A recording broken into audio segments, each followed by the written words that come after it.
여러분 안녕하십니까, 진성호입니다. 여의도에 있으면 아무것도 안 보인다는 말이 있습니다. 지금 정치권은 민주당이 172석 다수 의석이기 때문에 윤석열 당선인이 대통령에 취임하더라도 아무것도 할 수 없게 제동을 걸 수 있다고 믿는 모양입니다. 그렇지만 지금 문재인 정부가 급속하게 와해돼서 윤석열 당선인에게 충성맹세를 시작했습니다. 자, 인수위원회가 지금 조용히 일을 하고 있습니다. 그런데 실제로 인수위원회에 업무 보고를 하러 들어온 문재인 정부의 태도는 다릅니다. 지금 법무부가 윤석열 당선인의 이 검찰개혁 방안에 반기를 들었다가 이 업무 보고도 못하고 거부당하는 소동을 빚었습니다.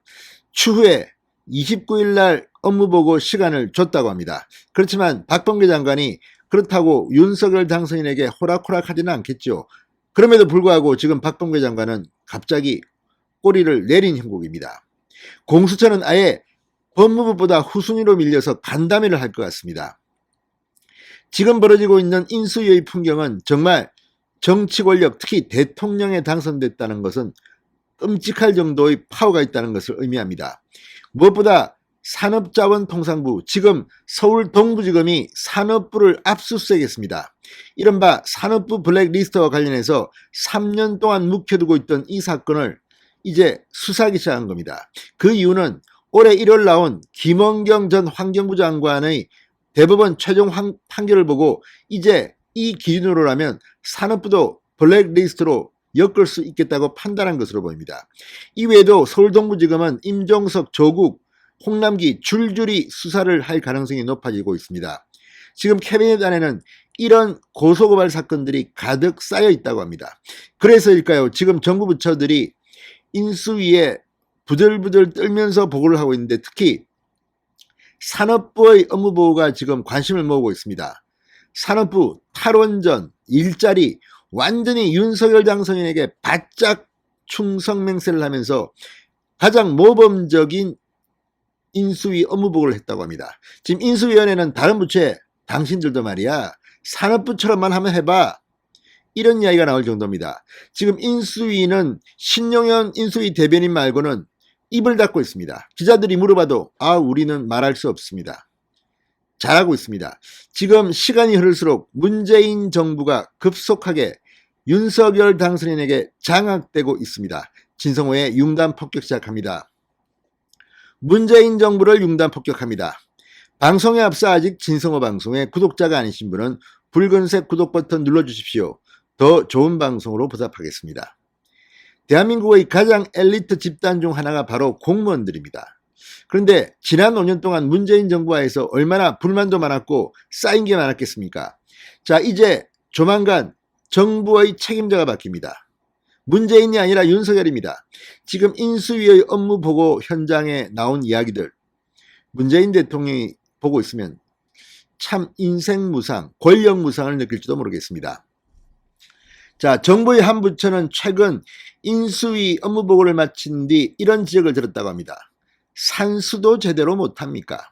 자, 이 부처가 들고 간 업무 보고에는 윤석열 당선인의 공약과 일부 배치되는 부분이 있었다고 합니다. 그러자 한 인수위원이 고작 이런 보고를 하러 왔느냐고 질타했다는 겁니다.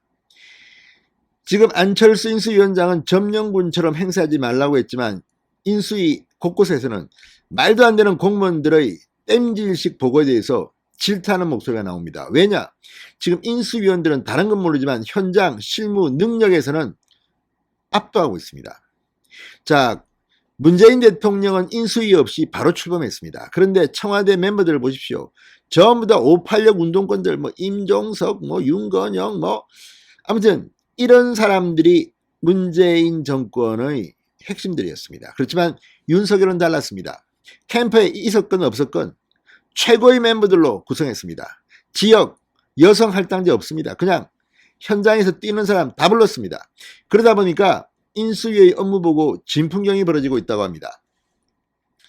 자, 정치권과 관가에 따르면 지난주 인수위원회에 업무 보고를 한 주요 정부 부처들은 줄줄이 추가 보고를 준비하고 있다고 합니다. 그따위로 보고할 거면 다시 해와. 자, 추가 보고의 형식은 간담회일 수도 있고 여러 가지 방법이 있을 수 있지만 지금 업무 보고를 제대로 마치지 못한 부처들이 늘고 있습니다. 인수위 관계자는 다음 주 화요일까지 공식 업무 보고는 끝난다. 그러나 일부 부처는 간담회와 같은 형태로 추가로 업무 보고를 할 수밖에 없는 상황에 있다고 말했습니다.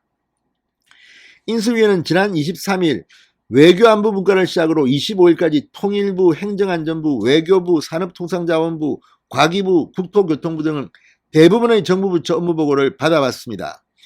업무 분위기는 24일을 기점으로 얼어붙었다고 합니다. 박범계 법무부 장관이 윤석열 당선인의 공약을 반대되는 입장 기자간담회를 하자 인수위는 열받은 겁니다. 윤석열 당선인부터 열받았을 겁니다. 아니 이걸 업무 보고를 하는데 왜 하루 전날 장관이 나와서 공개적으로 이렇게 고춧가루를 뿌리느냐. 이게 바로 문재인 정권의 문제입니다. 자기들의 임기가 끝나고 권력이 끝난다는 것을 인정하고 싶지 않은 모양입니다. 한번 지켜보십시오. 이런 부서일수록 앞으로 엄청난 폭풍일 겁니다. 자, 인수위는 그러자 업무보고가 예정된 당일 새벽에 오지 말라고 통보했습니다. 또 25일에는 원일이 인수위 수석 부대변인이 경찰청에 업무보고 자료를 요구한 민주당을 향해 정권 인수인계의 비협조를 넘어 적극적 방해 행위로 이어지고 있다고 비판했습니다. 문재인 대통령 내일 윤석열 당선인을 만납니다. 시간이 흐를수록 문재인 대통령의 입지는 좁아질 겁니다. 그리고 문재인 정부 이제 한 달 반이면 윤석열 대통령에게 보고를 해야 합니다. 지금 정신을 못 차리고 있는 사람들이 한두 명이 아닌 것 같습니다. 자, 보고에 들어간 부처들도 인수위로부터 강한 질책을 지금 듣고 있다고 합니다. 인수위에 따르면 실수요자들이 주택을 구매하는데 불편함과 부담을 없애라는 윤석열 당선인의 지시와 달리 금융위원회는 현 정부가 추진하는 이 총부채 원리금 상환 비율 규제가 조기 안착이 필요하다는 보고를 했다가 호통을 들어야 했습니다. 인수위는 서면 브리핑에서 금융위에 당선인의 철학에 맞는 다양한 금융 지원 방안을 마련해 줄 것을 당부했다고 명시했습니다. 자, 특히 여성가족부, 윤석열 당선인이 캠페인 중 한 줄짜리 공약, 여성가족부 폐지를 썼던 이 여성가족부는 25일 업무보고가 30분 만에 끝났다고 합니다. 보통 2시간 안팎이 걸리는데 여성가족부, 대충 하고 가. 지금 분위기가 그 정도입니다. 자, 아무튼 지금 업무보고 중에서 가장 모범이 된 게 산업통상자원부라고 합니다. 반성문을 썼다고 합니다. 현 정부의 탈원전 정책에 앞장섰던 산업부가 지난 24일 윤석열 당선인의 공약에 맞춰 원전 정책의 재정립 및 수출 산업화, 에너지를 산업화하는 일자리 창출 방안 등 탈원전 정책을 폐기하는 수준의 보고를 했다고 합니다. 눈치는 빠릅니다. 산업부가 좀 똑똑한가 봅니다. 자, 산업부가 탈원전을 폐기하고 원전을 조속히 가동하고 일자리까지 만드는 화끈한 방안을 보고했다. 부처들은 국민의 선택을 받은 윤석열 당선인의 공약과 맞는 업무 보고를 하는 것이 기본이다. 이렇게 말했습니다. 자, 지금 이 산업부를 보고 다들 정신이 바짝 들었을 것으로 보입니다. 진성호의 융단 폭격이었습니다. 여러분 감사합니다.